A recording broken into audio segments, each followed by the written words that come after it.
C'est une école étrange. Elle n'accepte que des élèves rebelles. Tous les élèves ici ont la même coiffure. Elles ont toutes le même sourire. Lucie est une adolescente. Sa rébellion a poussé ses parents à l'envoyer ici. Mais cette fille semble différente des autres. Bien sûr, les règles de l'école sont bizarres. Personne n'a le droit d'écouter de la musique. Tout le monde doit se lever à 5 h du matin. Le lendemain, la directrice dit à Lucie qu'elle aura une nouvelle coiffure demain. Puis le coiffeur prend les mesures de sa tête et lui demande son âge. Lucie trouve le comportement de l'école absurde. La nuit, après que ses camarades de chambre se soient endormis, elle se prépare à s'échapper discrètement. Mais la surveillance est stricte. Elle ne peut absolument pas s'échapper d'ici. À ce moment, Marie l'interpelle par derrière. Lucie est curieuse de savoir qui elle est. Marie lui dit simplement de partir rapidement. Ensuite, Lucie se rend dans le dortoir de Marie. Marie dit à Lucie: je ne ferai pas quelque chose d'aussi stupide, car il est impossible de sortir d'ici. Mais Lucie ne croit pas ce que dit Marie. Marie lui demande si elle connaît le processus de coupe de cheveux et de lavage de cerveau. Ensuite, elles arrivent dans une étrange pièce par les conduits d'aération. À l'intérieur, une étudiante se fait couper les cheveux. La directrice la rassure en lui disant de ne pas être nerveuse, qu'elle aimera bientôt sa nouvelle coiffure. Après ces mots, la fille est placée sous une étrange machine.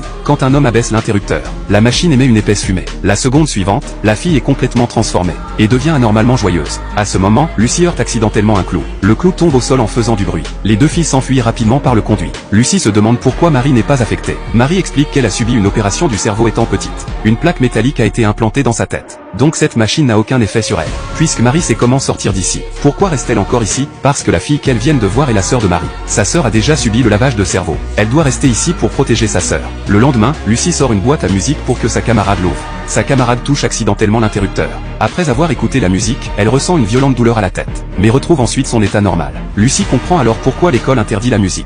Elle raconte immédiatement tout à sa camarade de chambre. Le lendemain, Lucie se rend au bureau de la directrice. Elle lui dit qu'elle connaît le secret de l'établissement, que c'était elle qui espionnait dans la pièce hier. Cela met la directrice en colère. La directrice emmène alors Lucie hors du bureau, jusqu'au terrain de sport. Lucie fait un geste vers le ciel. Sa camarade, déjà dans le bureau de la directrice, reçoit le signal. Elle dirige alors la boîte à musique vers le haut-parleur. La musique résonne aussitôt dans tous les coins de l'école, et toutes les élèves retrouvent leur état normal.